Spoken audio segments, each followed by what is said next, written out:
Good morning guys. তো দেখতে পাচ্ছ সকালবেলা আমি উঠে পড়েছি। আমার ভাই দেখো লুকাচ্ছে, ওকে ভিডিওতে নিয়ে নেবো বলে পর্দার পিছনে। ঠিক আছে, উঠে আমি লাঞ্চ বানিয়ে নিয়েছি। আমার ছেলের স্কুল আছে, তার জন্য স্কুলে এক্সাম চলছে। তো দেখো কি বানিয়েছি তোমাদেরকে দেখাই। তো দেখতেই পাচ্ছ এখানে এই যে ফুলকপি আলু ভাজা আর সাথে লুচি গরম গরম। এটাই আজকে আর আমার ছেলের লাঞ্চ। এই যে আমার ছেলে রেডি হয়ে গেছে, এখন যাচ্ছে স্কুলে। পরীক্ষা ভালো করে দিবি তো? হ্যাঁ, আর যদি ভালো না হই তাহলে কি হবে দয়াল? দয়াল দয়াল দেখতে পাচ্ছ 2 ঘন্টা ধরে জুতো পড়ছে, স্কুলে লেট হয়ে গেছে, তাও কোনো টেনশন নেই। বাই বাই, ঠিক করে এক্সাম দিবি। টাকা মামার থেকে নিয়ে যা। সারাদিন স্কুলে পাঠানোর পরে আজকে আর সারাদিন কোনো ভিডিও করা হয়নি। তো দেখছো সন্ধ্যাবেলা মাছি মার্কেট চলে গেছি। এই যে আমাদের দিল্লি গোবিন্দপুরি মাছি মার্কেট, মানে মাছ বাজার।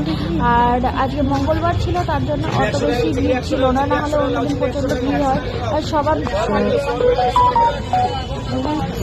মাছ ছিল, ওই জন্য আমি অল্প করে মাছ নিয়ে চলেছি। আর রাস্তার এই পারে দেখছো, এই পারে মাছ বাজার, তার এই পারে চলে এসেছি। দেখতে পাচ্ছ সবুজ সবুজ কত সতেজ সবজি পাওয়া যায়। আর এখান থেকে আমি কটা সবজি নিয়ে নিয়েছি। তারপরে এখানে চালতা আমরা আর গন্ধরাজ লেবু দিচ্ছিল।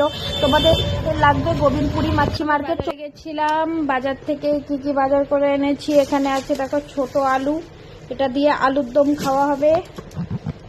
আর এগুলো তো ঘরেই ছিল, কাঁচা লঙ্কা, ধনেপাতা আর লেবু। এই যে একটা আলু,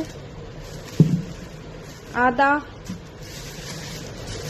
আর এখানে দেখো কি কি আছে, কুদরি,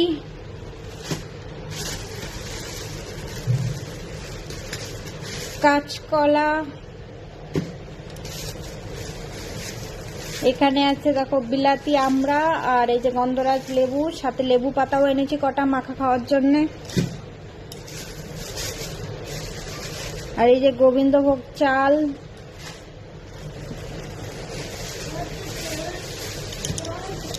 একটা পেঁপে,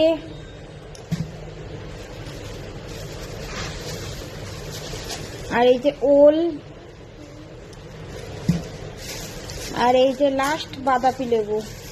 তোমরা ভাবতে পারো যে এই লেবুটা কাটা কেন, আমি কেটে দেখে এনেছি যে এটা ভিতরে পিঙ্কি, তো নাহলে হোয়াইটটা থাকলে আমার অত বেশি ভালো লাগে না। তো এই যে আজকের আমাদের বাজার। আমার ঘরে কত রকমের আলু, একটা ছোট আলু, এটা সিদ্ধ খাওয়া আলু, ওইটা পরোটা।